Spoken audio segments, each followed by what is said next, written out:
graciosa paz do Senhor Jesus, amados irmãos, pegue sua Bíblia por gentileza, você já está em pé. Mais uma vez agradecido ao Senhor pela riquíssima oportunidade de estar aqui para ministrar a palavra de Deus mais uma vez aos vossos corações. Queremos também dar boas-vindas aos irmãos que nos acompanham dos mais diversos pontos deste país, deste planeta, em outros países, logicamente. Que a mão do Eterno vos alcance com bênçãos. Em nome de Jesus, abra sua Bíblia no livro de Atos dos Apóstolos, capítulo de número 12. Atos dos Apóstolos, capítulo de número 12. Aleluia. Atos dos Apóstolos, os que encontraram e pode dizer amém, amém.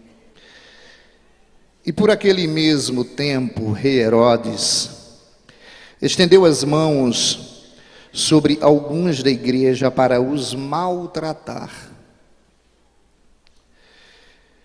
E matou a espada Tiago, irmão de João. E vendo que isso agradara aos judeus, continuou mandando prender também a Pedro. E eram os dias dos ázimos. E havendo-o prendido, encerrou na prisão, entregando-o a 4 quaternos de soldados para que o guardassem, querendo apresentá-lo ao povo depois da Páscoa. Pedro, pois, era guardado na prisão, mas a igreja fazia contínua oração por ele a Deus. Amém.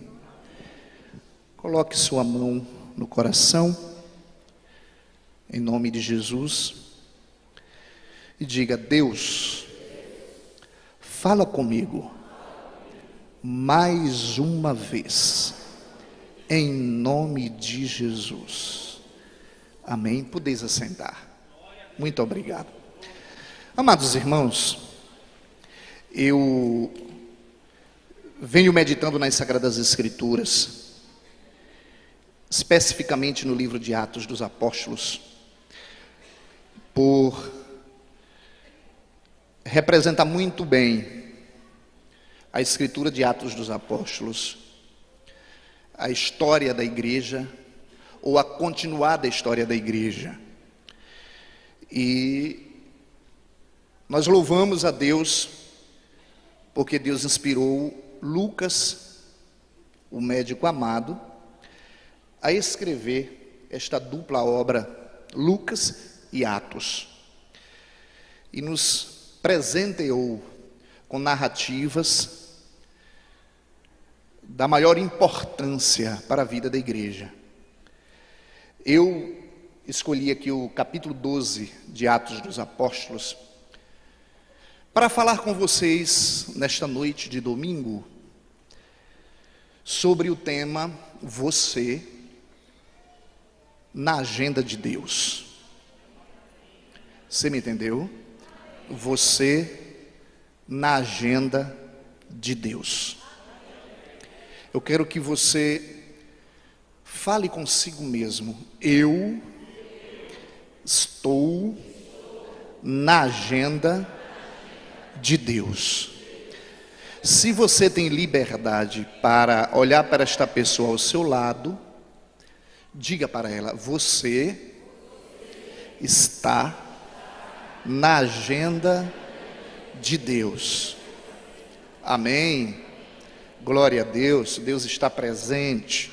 A gente já sente isto. É natural que o nosso espírito perceba. Meus amados irmãos, o capítulo 12 de Atos dos Apóstolos fala a respeito da prisão de Tiago e da prisão de Pedro. O texto inicial diz que Herodes tinha uma motivação. A motivação de Herodes era agradar os judeus. Os judeus estavam sedentos de sangue, por vida, ou por vidas.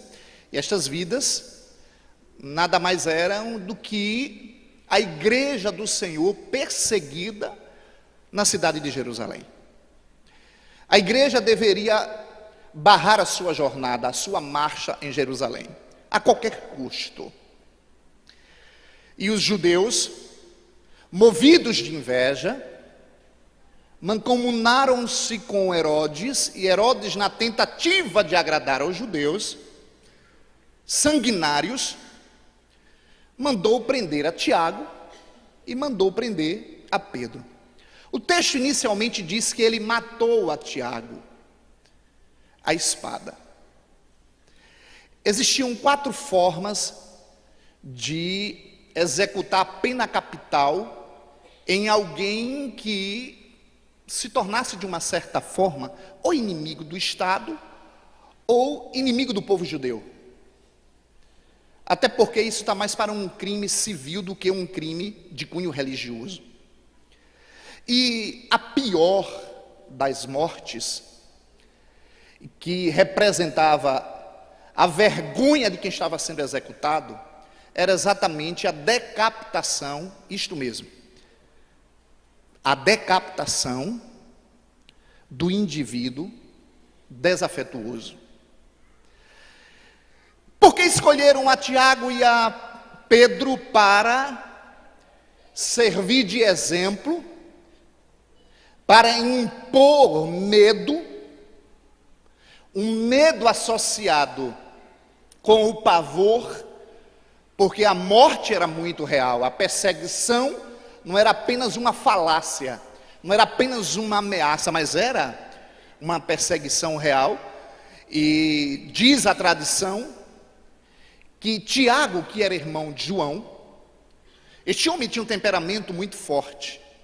Quando ele se converte, ele é um homem destemido, e por conta da sua postura na pregação do Evangelho, era um homem que não temia dizer as verdades, e nem sempre alguém está disposto a ouvir verdades. Isto é um fato. Por essa razão, mataram a Tiago, porque Tiago incomodava. Mas de repente não foi só Tiago. Os judeus escolhem 2 colunas da igreja em Jerusalém, porque a partir do momento em que essas 2 colunas deixassem de existir, o movimento em si teria fim. E então estava na agenda de Herodes, matar a Tiago e matar a Pedro. A questão é, estava na agenda de Herodes também matar a Pedro, mas não estava na agenda de Deus.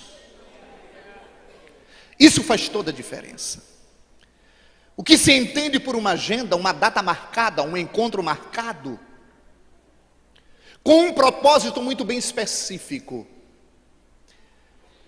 E lá está o nosso irmão Pedro, que já havia demonstrado toda uma notoriedade desde o primeiro capítulo do livro de Atos. No primeiro capítulo, é ele quem se reúne depois da ascensão do Senhor Jesus e faz a proposta para que alguém substituísse a Judas, pelo fato de Judas não fazer mais parte do colégio apostólico devido ao seu fim trágico que a igreja conhece. Então quem desaponta e se coloca como liderança automaticamente é Pedro. Pedro é um líder muito eficaz. Capítulo 2 de Atos, aquele homem se torna um dos maiores pregadores da história. E a vida de Pedro sofre uma revolução depois daquela pregação. Quase 3.000 almas se converteram a partir do momento que Pedro começou a pregar a palavra, inflamado pelo Espírito Santo. Pedro, depois do Espírito, cheio do Espírito, é um outro Pedro, como você será, um outro José, uma outra Maria, um outro Manuel, entendeu? Porque quando você provar do poder do Espírito de Deus, você não será nunca mais o mesmo. Amém? No capítulo 3, aquele homem inflamado pelo Espírito vai com João ao templo para adorar a Deus. Só que quando ele chega lá, vem chegando um moço, aleijado dos pés já desde a sua infância. E ele olha para aquele moço que lhe pede uma esmola, ele diz: eu não tenho prata, eu não tenho ouro, mas o que eu tenho, eu te dou em nome de Jesus Cristo Nazareno, levanta aí, anda. E aquele moço de um salto se levantou. Quando ele se levantou e as multidões pararam para observar o fato ocorrido, é uma oportunidade para que o pregador Pedro comece uma mensagem eloquente, tão eloquente que a multidão faz um alvoroço na porta formosa do templo e é chamada a atenção dos sacerdotes. Então os sacerdotes enviam os soldados do santuário para prender a Pedro. Capítulo 4 do livro de Atos dos Apóstolos, este homem com mais outros apóstolos foram presos, e diz que milagrosamente o Senhor envia um anjo e ele é liberto juntamente com os outros, mas pela primeira vez da cadeia, por um anjo do Senhor. No capítulo 5 nós vamos encontrar a trajetória de Pedro, quando Pedro, naquele fato muito bem conhecido da igreja, tem um encontro com Ananias e Safira, que lhes mentem a respeito de um valor que deveria dar, ou deveria ser da forma mais voluntária possível, no coração de Ananias e Safira. Eles estavam sendo obrigados a cooperar, sob hipótese alguma, com a obra de Deus. Eles simplesmente, no ato da entrega da quantia, eles reteram parte daquilo que representava um determinado valor. Mas o problema foi que eles levaram até Pedro, aos pés dos apóstolos, uma quantia e escondeu outra, com obra de engano. E ao chegar lá, Pedro olha, mais uma vez, cheio do Espírito Santo, e diz: por que encheu Satanás o teu coração? A herdade não era sua, o dinheiro não era seu, você fazia o que bem entendesse. Mas vocês não mentiram para mim, vocês mentiram para o Espírito Santo. Ao ouvir mentiram para o Espírito Santo, automaticamente Ananias caiu por terra e morto. Quando chega Safira, a sua esposa, e Pedro pergunta, ela conta a mesma história, porque tinha havido um acordo em casa para um sustentar a mentira do outro. Mentira é coisa do diabo. Quem mente é filho do diabo. A igreja estava nascendo e precisava ser cortada estas questões pela raiz, como hoje também não pode ser diferente. Então, quando Pedro pergunta, ela confirma a mesma coisa automaticamente. Ela também cai aos pés de Pedro, porque mentiu ao Espírito. Lá no capítulo 6 nós encontramos mais uma vez Pedro tomando partido na escolha de diáconos ou diaconisas para servir ao Senhor, porque eles, como apóstolos, não poderiam estar servindo às mesas, mas sim na pregação e na ministração da palavra de Deus. Capítulo 7 tem a trágica morte do nosso irmão Estevão. Na morte de Estevão, mais uma vez, passado todo o movimento de perseguição, nós encontramos lá no capítulo 7 a presença de Pedro. Pedro, mais uma vez, é ousado na ministração da palavra de Deus. Ele é tão ousado que chegou a um momento, quando foi abordado pelos sacerdotes para ser proibido de pregar a palavra de Deus. Isto está lá no capítulo de número 4. E os sacerdotes tentam impedir a Pedro. E Pedro diz: o que é mais importante? Vocês estão tentando proibir que eu pregue a respeito de Jesus, mas vale mais obedecer a Deus do que a vocês. E Pedro continua a sua jornada de pregação.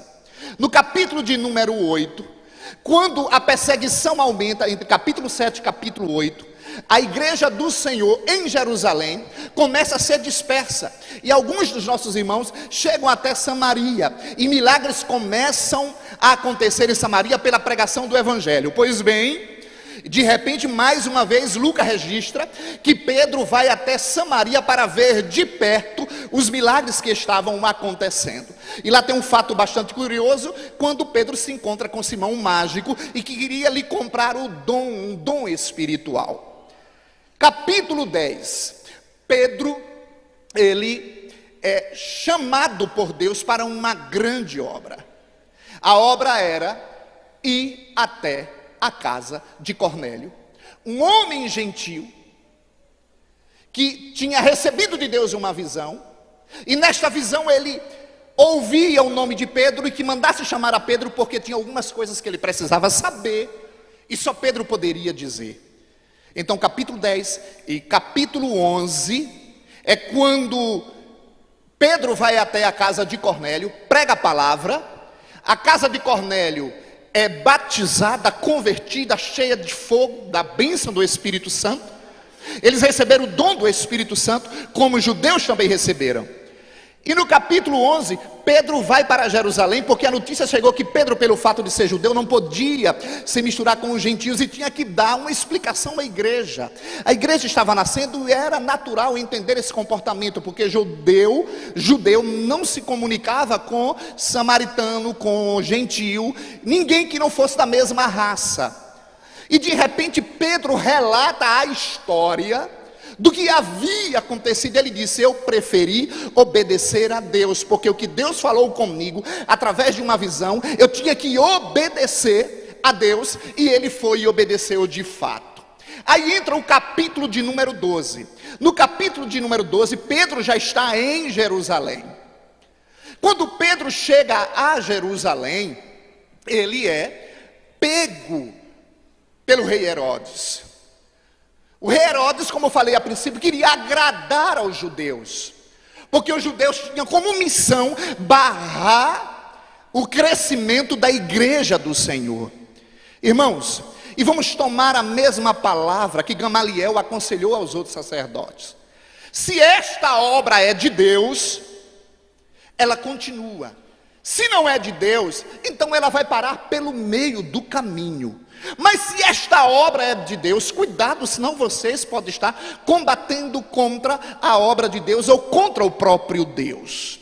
E no capítulo de número 12, nós encontramos este momento em que a obra do Senhor, ela vai em pleno vapor, e os judeus tentam impedir através do martírio de Tiago.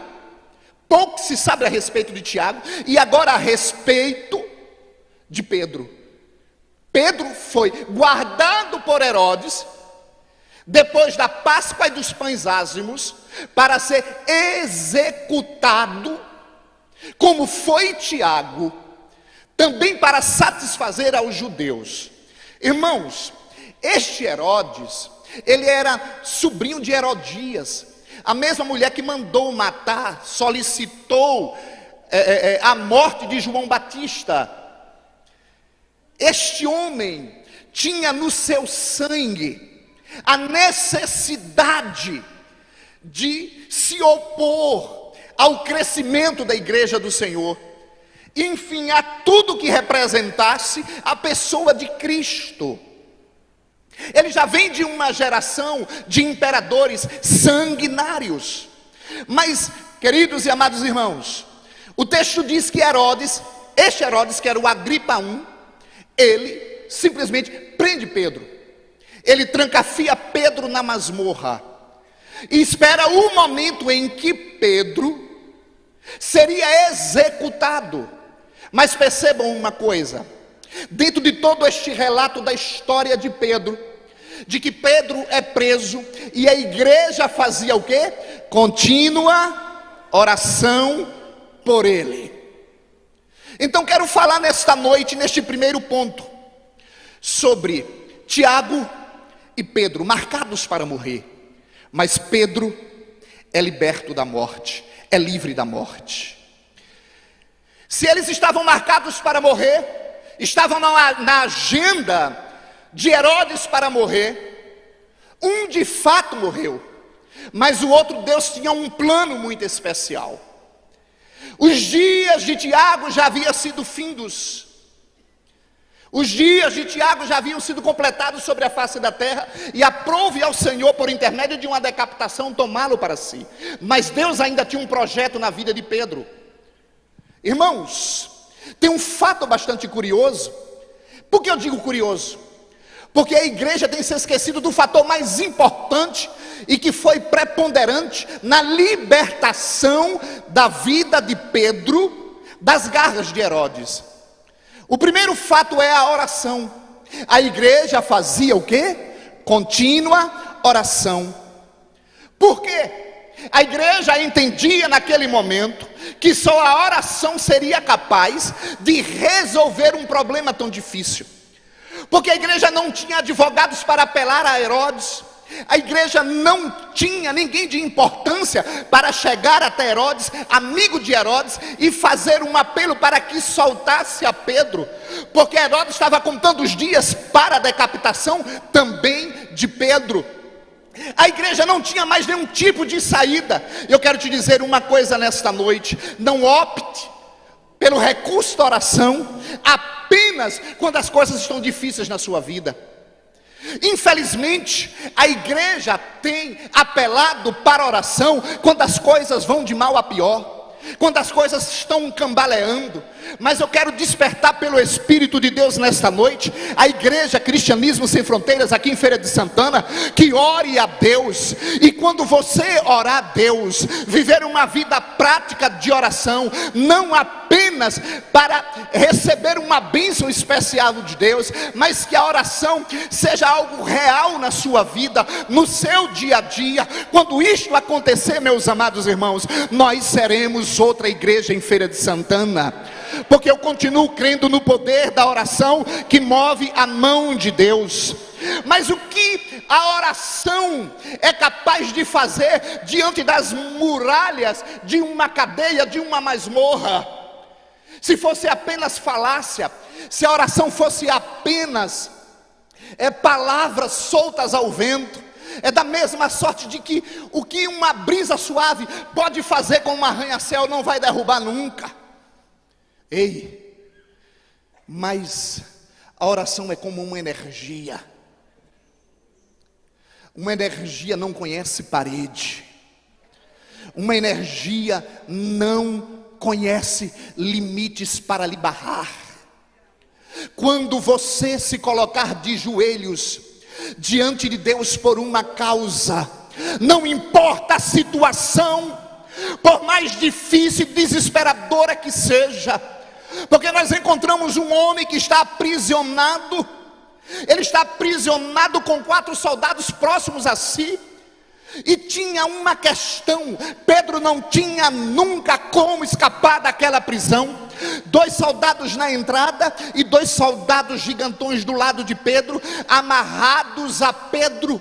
Não tinha como sair, não tinha escapatória. Mas eu quero te dizer uma coisa: se você chegou ao fundo do poço, dá para olhar para cima, porque do alto, aleluia, vem a sua redenção. Do alto vem o socorro dos céus. Não importa o tamanho do problema, o que importa é que seu coração deve estar movido pela oração, crendo de que quando eu orar, Deus vai me ouvir. Quando eu orar, Deus vai mover o seu braço em meu favor. A oração é tão importante para a nossa vida, assim como o diálogo e a conversa que nos mantém em contato um com o outro. Cada dia que eu sento com alguém, que eu converso com esta pessoa, que eu dialogo com esta pessoa, mas eu conheço esta pessoa e esta pessoa é conhecida por mim. Assim a tua espiritualidade também será medida pela tua oração. Quanto mais você ora, mais você fala com Deus, mais Deus fala com você. Você não ora apenas por orar, você ora para conhecer a Deus e ser conhecido por Ele. Amados, na oração o homem se reúne a Deus, ele se une a Deus. E quem pode com esta parceria? Você e Deus. Ninguém pode com um homem de joelhos dobrados, aleluia. Alguém pode olhar e dizer: está tudo acabado, mas quando vê você de joelhos, vai pensar 2 vezes. Olha, ele se reuniu com o Pai, e esta reunião só tem sucesso. Esta reunião só tem vitória. Até o não que ele der para você na oração é vitória para a sua vida. Na oração você tem intimidade com Deus. Aleluia.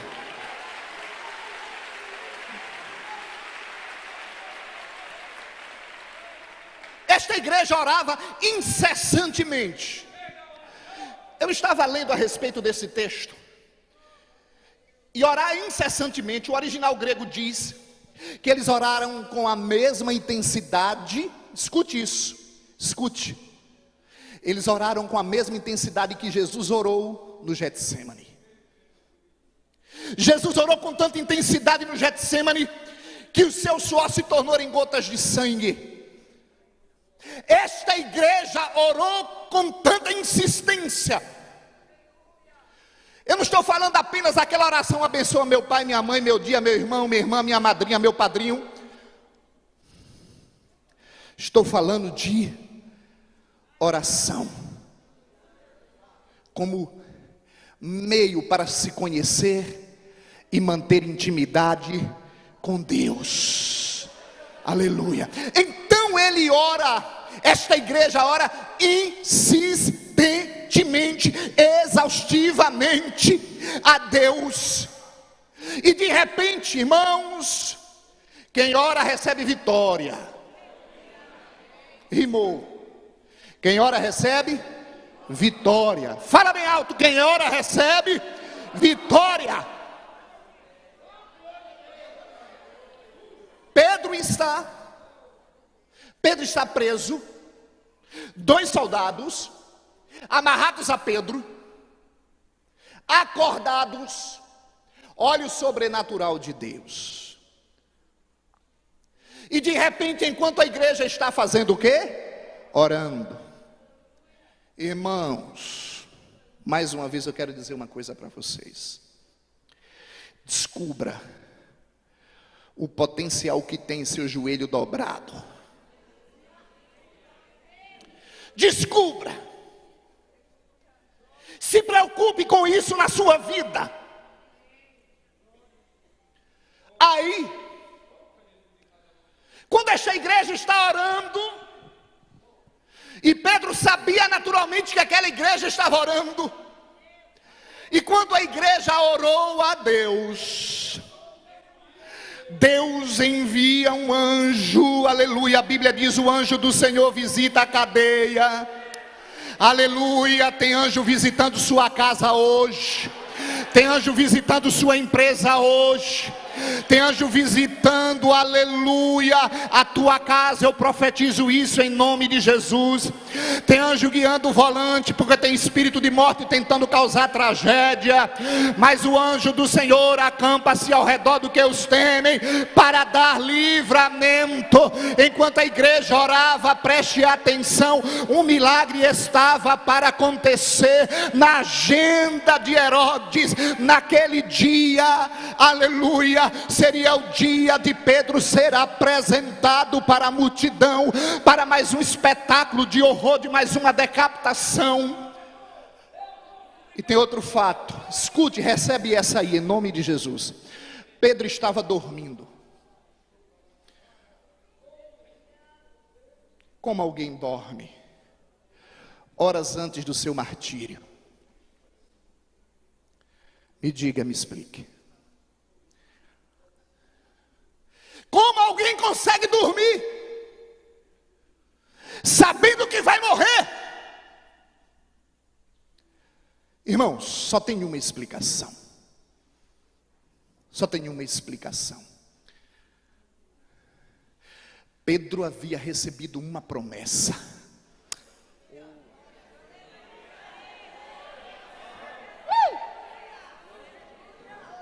Pedro havia recebido uma promessa. João escreveu nos últimos capítulos do seu livro um diálogo de Jesus com Pedro. Pedro, vai chegar dias que vão te conduzir para onde você não quer. Pedro, vai chegar este dia em que vão te sacrificar. Porque mais à frente a tradição diz que Pedro foi crucificado de cabeça para baixo, porque não se achou digno de morrer de braços abertos em pé como o seu Senhor. Talvez Pedro tenha pensado: Herodes disse que eu morro hoje, mas eu ainda contemplo e vejo, aleluia, que tenho uma promessa de que vou viver ainda longos dias sobre a terra. Eu ainda vou evangelizar os 4 cantos deste lugar. Aleluia. Talvez a enfermidade esteja querendo barrar o projeto de Deus na sua vida, mas cada vez que ela se apresenta, você pode dizer: ei, eu tenho uma promessa. Talvez alguém tinha até colocado o teu nome na boca de um pobre, de um sapo, e decretado os teus últimos dias de vida. Na agenda de Satanás está lá escrito teus últimos dias, mas na agenda de Jeová, Ele tem a última palavra. Ele tem a última palavra. Aleluia, glória a Deus. Ele tem a última palavra.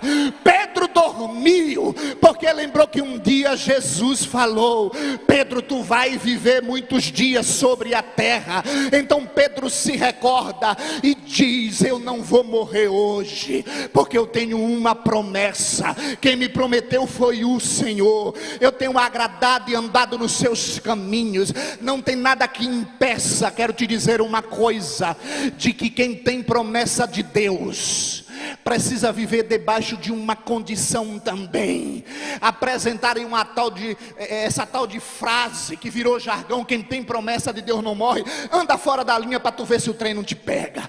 Deus eterno, irmãos, quem tem promessa de Deus não brinca de ser crente. Quem tem promessa de Deus procura andar direito, não anda de qualquer forma. Aí enche o peito e diz: quem tem promessa não morre. Vai, brinca. Mas Pedro andava direito. Aí Pedro dormiu. Eu vou fazer uma pergunta. Não me responda. Você pode dormir esta noite? Você tem condição de dormir esta noite, sem medo do que espera amanhã? Não me responda, só para você refletir. Relógio desviado. Ele está correndo aqui contra mim. Ei, se você pode dormir,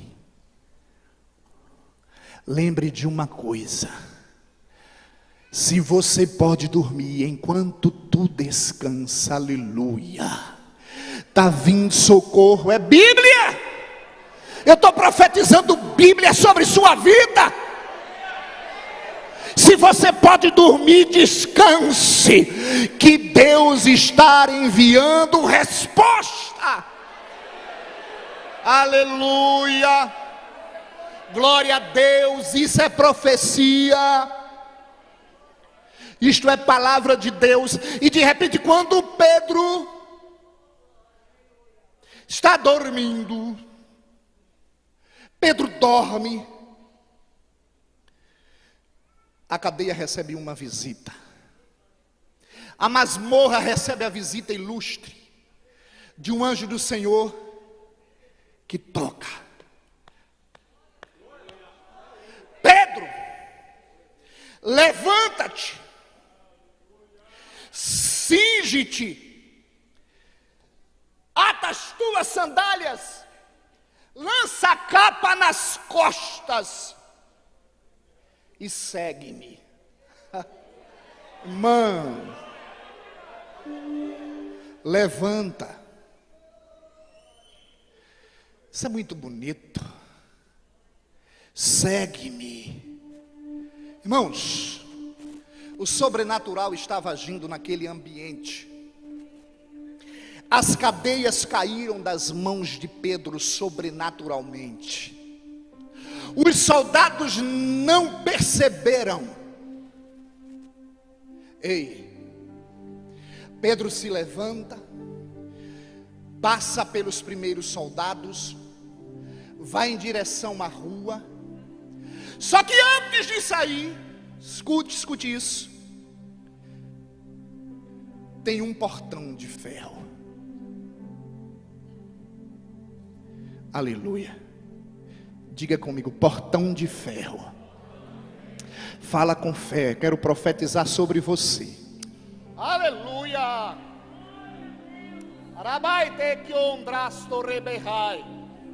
Oh, rabiancho riahai. Diga, portão de ferro. Você vai abrir. Aleluia. Portão de ferro. Você vai abrir. Aleluia. Ragabá, xarabagai. Ele só está dizendo uma coisa: creia, creia, creia, confie, confie que o portão de ferro vai abrir.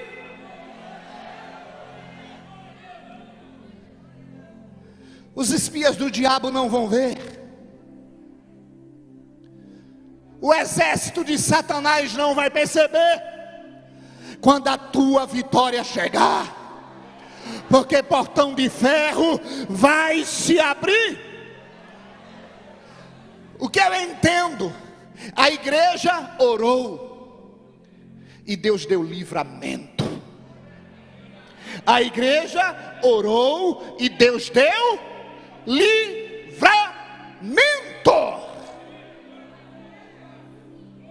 Esta noite é noite de livramento.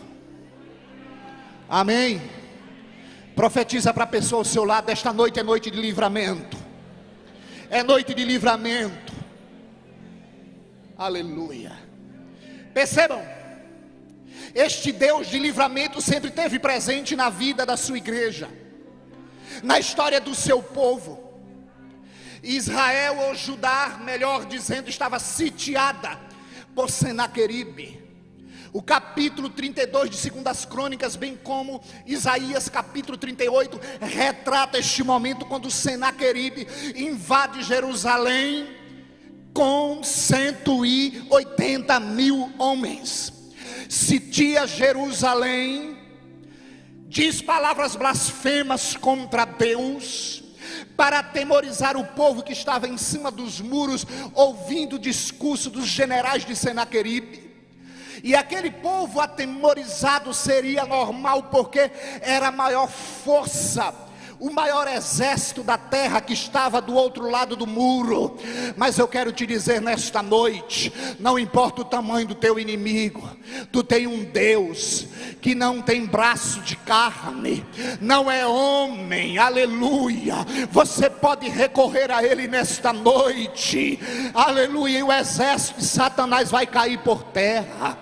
Quando os generais de Senaqueribe proferiram palavras blasfemas para amedrontar o povo de Israel, bem como para ofender a santidade de Deus, o texto diz que Ezequias olha e diz: não tem mais, porque ele é um braço de carne. Escute isso, escute. Mas conosco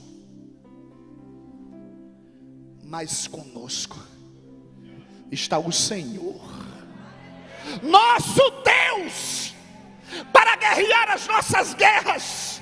Entende isso, crente? Enquanto o homem se levantar contra você, não temas, ele é um braço de carne. Mas lembre de uma coisa: nos céus tem um Deus que peleja pela sua igreja, e a igreja vai continuar crescendo, a igreja vai continuar marchando, a igreja vai continuar avançando, porque contigo não está um braço de carne, mas o Senhor nosso Deus que peleja por esta igreja. Oh, aleluia. E Ezequias procura o profeta Isaías e apresenta a carta de afronta. conta. Eles não apenas falaram contra Deus, contra Jerusalém, mas eles escreveram um texto, e aquela ameaça foi colocada pelo profeta Isaías diante do altar do Senhor. Oh, aleluia! A guerra não é sua, a guerra é do Senhor. Apenas mostre ao Senhor as afrontas de Satanás, meus amados irmãos. E não precisou de muita coisa. Deus não precisa de muita coisa para ganhar uma batalha. Deus não precisa. Há gente que pode precisar de muitos artifícios. A gente, para ganhar alguma coisa, a gente move, se for necessário, do vizinho ao advogado, ao Supremo e até o Vaticano. A gente mexe com toda a nossa rede de amizades para responder, falar por nós, para resolver uma simples questão. Nós empreendemos todos os esforços necessários. Deus precisou só de um anjo. Você me entendeu? Deus precisou só de um anjo. Aleluia. Senaqueribe estava do outro lado, na certeza de que no outro dia, é incrível como Deus, Ele chega no último minuto.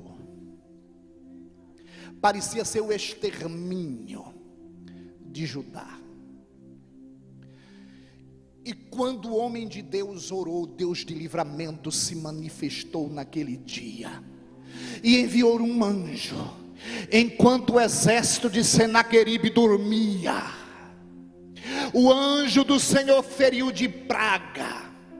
Quando eles acordam de manhã, os que ficaram vivos, logicamente, eles olharam, se espantaram: o que foi que aconteceu aqui? Porque são 180 mil soldados mortos. Do outro lado, ei, Deus coloca limites. Ninguém pode tocar nos ungidos de Deus sem sua autorização.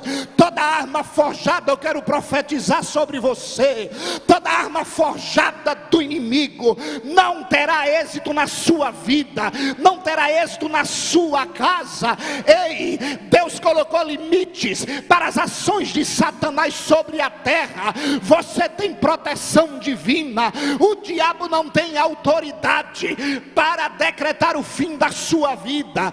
Herodes não podia decretar o fim da vida de Pedro. Sabe por quê? Porque tinha uma igreja orando, e quando a igreja orou, o Deus dos céus moveu o seu braço. Quando Senaqueribe invadiu Jerusalém, Ezequias e Isaías se colocaram diante do altar do Senhor e clamaram ao Deus de livramento. Ei, quando clama, Ele ouve, e quando Ele ouve, Ele manifesta o seu braço, e Ele há de se manifestar para você com livramento também. Aleluia. A agenda de Herodes deu errado. A agenda de Senaqueribe deu errado, porque Deus tinha marcado aquele dia para dar vitória ao seu povo. Ei, eu quero profetizar que hoje é o dia. Aleluia. Hoje é o dia da agenda de Deus na sua vida. Deus marcou hoje. Ninguém pode invalidar o que Deus marcou na sua agenda. Ninguém pode mudar os planos de Deus para você. Aleluia. Igreja, entenda que tem gente lutando contra, mas tem Deus lutando a favor. Existe uma casta de demônio lutando contra a tua casa, fazendo da tua casa um inferno. Ei, faz como Isaías e como a igreja primitiva. Vai orar, porque Deus vai tremer a casa com a sua presença. Toda a treva vai cair por terra, porque Jesus está chegando. Ele é luz, Ele é luz, Ele é luz, Ele é salvação, Ele é libertação, Ele é livramento de Deus para a sua vida. Aleluia. Deus está aqui. Alai xerebiondagas. Rei chobriasturihai. Tem algo aqui muito especial. O Espírito Santo, Ele quer ter tanta liberdade conosco, assim como você tem liberdade com a sua esposa, como você tem liberdade com o seu pai, como você tem liberdade com o seu amigo mais chegado. O Espírito Santo quer fazer confidências para você. Clama-me e responder-te-ei. Anunciar-te-ei coisas grandes e firmes que não sabes. Deus quer revelar mistérios à sua igreja nestes últimos dias. Deus quer abrir a sua boca e trazer coisas novas para o nosso meio. Deus quer levantar uma igreja poderosa nesta nação. E eu tenho profetizado isso ultimamente, porque Deus falou comigo. Eu tenho certeza que Deus disse que levantou uma geração que não vai ser barrada, uma onda do Espírito sobre a vida deste povo. Da mesma sorte Ele falou comigo há quase 60 dias atrás, que tem uma espada sobre a cabeça daqueles que se oporem à sua igreja. Aleluia. Eu estava orando e fui comovido de uma tal forma, e eu ouvi a voz cá dentro. Ragai xerebioncho ragastu rehebai. Ei! Isso aqui é a igreja do Senhor. Você é a igreja do Senhor. Você é a igreja do Senhor. Deus tem zelo e tem ciúme por sua igreja. Eu não conheço um que tenha se levantado contra o projeto de Deus na terra. Irmãos, eu não estou me referindo a um espaço geográfico, a Feira de Santana, em nossa realidade. Me refiro aos 4 pontos cardeais desta nação, da situação que o povo se encontra, muitos negando o conhecimento da palavra, e negando a voz de Deus nos altares. Deus há de punir esta cambada ruim,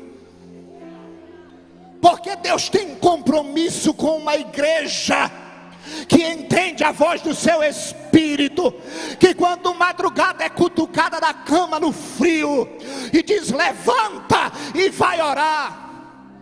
Quando você está na comodidade da sua casa, 3 horas da tarde, descansando de uma boa refeição, olhando e contemplando a beleza do dia, o Espírito diz: vai em tal rua, em tal casa.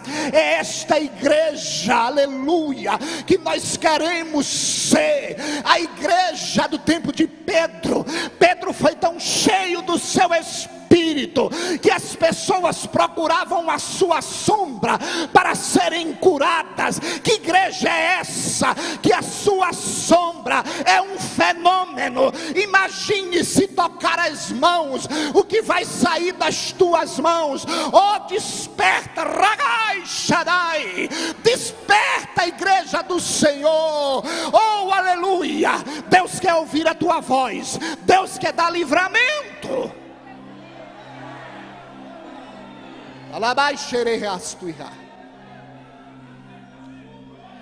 Já deu para perceber que tem alguém aqui em nosso meio. Ele é fogo para purificar. Ai,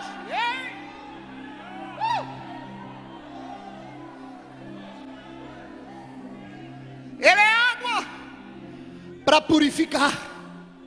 Ele é vento para soprar, vento de mudança, vento de transformação. E Ele diz para mim aqui agora que vai soprar vento na vida de alguém e vai ter transformação. Espera, espera. Alai cheio, aleluia, aleluia, aleluia. Quando estava lendo a história de Pedro, pouco da história de Pedro, eu venho lendo e aquilo vem me comovendo. Hoje à tarde fui tirar meu período de oração e aquilo me comovia e dizia: Senhor, quão miserável tenho sido. Aleluia.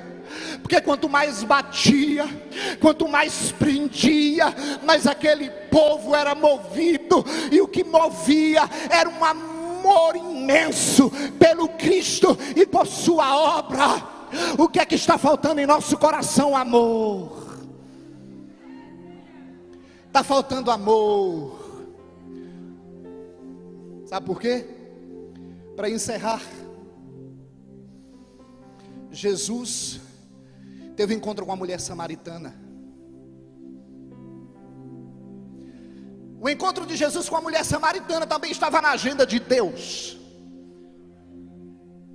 O encontro com aquela mulher gerou transformação. Quando Jesus está na Judeia e resolve ir em direção à Galileia, o texto diz em João 4 que era necessário que ele passasse por Samaria. Samaria representava os territórios do norte. Era necessário que ele passasse por Samaria. Porque João diz que era necessário, porque era um caminho que eles procuravam evitar. Porque passar por Samaria era estar sujeito aos assassínios, estar sujeito aos ladrões, estar sujeito a toda sorte de desgraça. Porque os samaritanos entendiam que quem passasse por aquele caminho em direção a Jerusalém estava indo adorar a Deus, a Yahvé, Jeová em Jerusalém. E na concepção deles, eles não tinham que ir a Jerusalém, eles tinham que ir ao Monte Gerizim adorar a Deus, num lugar que nem mais existia o santuário, porque em 129 a.C., João Hircano havia destruído totalmente o templo construído no Monte Gerizim, lá em Samaria. E quando Jesus vai passando por Samaria, diz que é necessário parar no lugar chamado Sicar. Sicar significa terra de embriagados, de homens desocupados que não tem uma outra função a não ser encher a cara, tomar uns pileques, bêbados, beberrões. E então ele chega próximo a Sicar, a cidade de Sicar, e se assenta próximo a um poço que a Bíblia chama de Poço de Jacó. E vem chegando uma mulher, e esta mulher vem por volta de meio-dia para tirar água. Ela tinha andado aproximadamente 1,5 km desde a cidade de Sicar, da pequena cidade de Sicar até o poço, para pegar água. É quando ela se encontra com Jesus. Quando ela se encontra com Jesus, Jesus olha para ela e lhe provoca. Por que provoca? Jesus sabia que os samaritanos odiavam os judeus. Isso é uma questão histórica que nós não vamos entrar aqui em detalhes, porque o tempo não nos permite. Em outra oportunidade poderemos falar por que tanta antipatia, tanto ódio entre judeus e samaritanos. E aquela mulher, quando ouve Jesus dizer: me dá um pouco d'água, disse: mas espere, você é judeu pedindo água a mim, que sou mulher samaritana? E de repente Jesus diz: se tu soubesse quem é que está te pedindo a água, tu pediria a água da vida e eu te daria. Aí de repente ela diz: peraí, tu é maior que nosso pai Jacó, que deu esse poço a José, e nós, olha o que ela disse, nosso pai Jacó. Ela está dizendo: ó, quem não é sangue puro é tu, eu sou filha de Jacó. Só que ela estava equivocada, que os samaritanos eram judeus híbridos. Eles não tinham mais o sangue puro judeu. E Jesus disse: se tu soubesse, eu te daria uma água que não apenas saciaria a tua sede, mas que jorraria ou saltaria para a vida eterna. Aquela mulher totalmente ignorante a respeito destas verdades. E de repente, irmãos, ela é surpreendida com uma afirmação de Jesus. Ela é surpreendida e ela tem a certeza que não estava diante dela apenas um judeu desconhecido. Quando Jesus pede para que ela chame o marido dela, e aquela mulher diz: eu não tenho marido. Jesus diz: dissestes bem, porque já tivestes 5, e agora o que tu tem não é teu também. Vejo que tu és profeta. Ah, mas vocês judeus dizem. Ela tenta cortar o assunto. Ela percebeu que os segredos da sua alma estavam sendo revelados. Se fosse hoje, Facebook, Instagram, WhatsApp, ela estava ferrada. Ela estava já quase com uma corda no pescoço. Mas vocês dizem que o lugar de adorar a Deus é em Jerusalém. Os nossos pais adoraram o Senhor lá no monte. E Jesus disse: mulher, está chegando a hora, e a hora é esta, que os verdadeiros adoradores adorarão o Pai em espírito e em verdade. E Ele anda procurando os tais que assim o adorem. Tem aqui nesta noite, tem em casa quem o Pai procura para adorar. Cadê os que o Pai procura para adorar? Se está aqui nesta noite, dá um brado de glória, porque tem glória ainda aqui. Aleluia! O Pai procura. Irmãos, e ela chega e diz: ó, eu sei que o Messias virá. Porque ela disse que sabia que o Messias viria. Simples.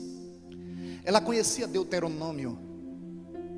O samaritano só aceita os primeiros 5 livros da Bíblia, só o Pentateuco. E no Pentateuco está escrito que Deus levantaria, está lá no capítulo 18 do Deuteronômio, que Deus levantaria um profeta semelhante a ele, que o povo desse ouvido. Então ela entendeu: esse é o Messias. Moisés ressuscitou. E quando na sua mentalidade ela diz: olha, eu sei que o Messias virá. Irmãos,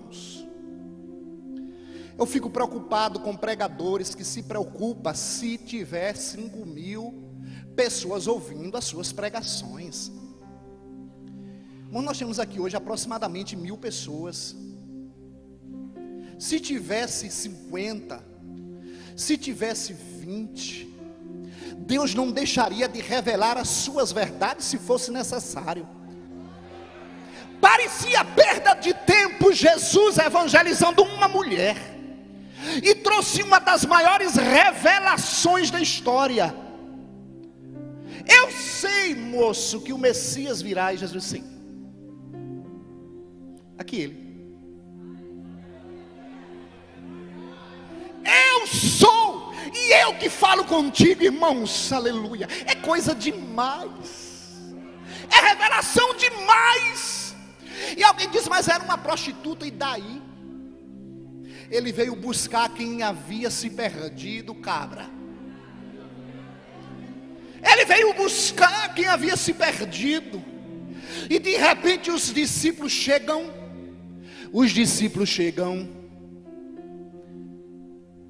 E olhe, conversando com uma mulher. Eles não dizem muita coisa, mas a expressão do texto deixa muito claro o quanto eles se ridicularizaram, porque aquela mulher era mulher samaritana. E de repente aquela mulher deixa o seu cântaro e corre na cidade para informar o que havia encontrado lá no poço. Hora bendita daquele poço, hora bendita desta noite, às 20 horas e 15 minutos, Jesus está ao seu lado, revelando-se para você. 20 horas e 15 minutos e já estou encerrando, mas posso te dizer uma coisa: Jesus está junto ao poço. Ele nunca sai do seu lugar para trazer revelações para a sua vida. Oh, isto é maravilhoso, irmãos. Quando aquela mulher sobe para a cidade, os discípulos chegam: mestre,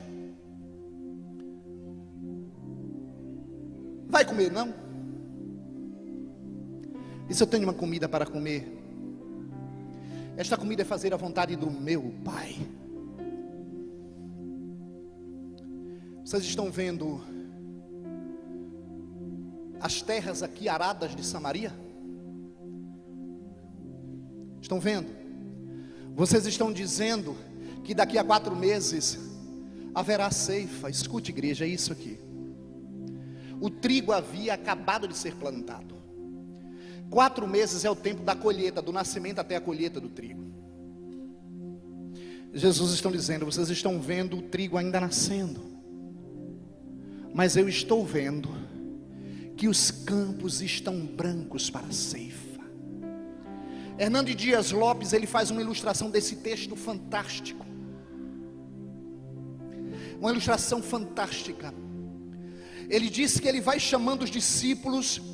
É o momento que a mulher está chegando com os homens com quem ela foi se encontrar na cidade, e disse: encontrei um homem, porventura não será este o Messias? Aí ele diz que Jesus vai chamando os discípulos: venham ver, olha aí, os campos estão brancos para a ceifa.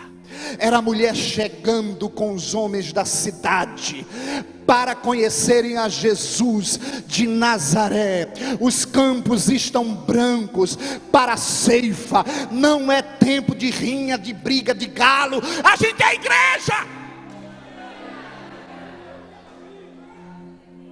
Já chega. Deus não suporta mais essa rinha, esse ringue. Parece Popó e Holyfield brigando, se esmurrando. É um verdadeiro UFC. O que estão fazendo com a igreja do Senhor? Vão dar conta a Deus. Desperta, crente. Você está preocupado com muita coisa, não está? Mas os campos estão brancos dentro da tua casa, dormindo do teu lado, sentando na mesa, enquanto você se preocupa a falar de A e de B. Vai evangelizar teu pai, tua mãe, teu vizinho. Os campos estão brancos. Fica em pé em nome de Jesus. Ministério de louvor, vem cá e me ajuda. Os campos estão brancos para a ceifa. Quando a mulher vem chegando, Jesus desvia a atenção dos discípulos para os campos brancos de Samaria. Irmãos, quando aqueles homens chegam, eles começam a conversar com Jesus, e eles dizem: agora a gente crê, não apenas pelo que você diz, pelo que temos visto e ouvido. E verdadeiramente este era o Messias que haveria de vir ao mundo. Irmãos, samaritano convidar Jesus para a sua cidade, e Jesus ainda passa 2 dias. Sabe o que foi que aconteceu? O amor. A lógica de toda esta narrativa é para dizer que o amor derruba barreiras. Derrubou barreiras da nacionalidade e da religiosidade. Ei Jesus, Deus tem hora que bota a gente nos apertos. Essa tem endereço. Ou você derruba esta barreira, escute, ou você ama, ou Jeová vai te pegar. Escute, Eu estou falando pelo Espírito nesta noite. Ele ainda está aqui porque o culto não acabou. Ele está aqui. O tempo já me traiu, mas eu posso dizer para você: ou você ama, ou a Bíblia diz que você mente. Porque é muito bonito cantar e pregar. Rai que cho ainda fasto te Rubiai Shaddai. Aleluia. Falar é muito fácil. Quem ama, quem não ama o seu irmão, que vê e diz que ama a Deus, que não vê, é um mentiroso. Ame para que barreiras caiam. Jesus, porque aquele negócio está empacado, não sai do lugar. Recebe aí, porque Deus está esperando essa barreira cair, e quem vai derrubar é você. Não sei o que é, eu não sei.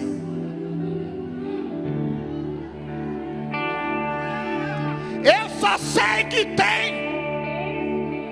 Se você queria ouvir um profeta nesta noite, eu quero, debaixo da humildade do Espírito, me prestar este serviço, porque Deus te ama, sua salvação está em risco. Brinca não, querido, isso aqui é a igreja do Senhor. Isto aqui é a igreja de Deus. Arabai, reira, sorada, tchau. Aleluia. Jesus queria se mostrar, se revelar como o Messias enviado de Deus, e trouxe essa revelação para Samaria, para a vida de uma mulher. Aleluia. Glória a Deus.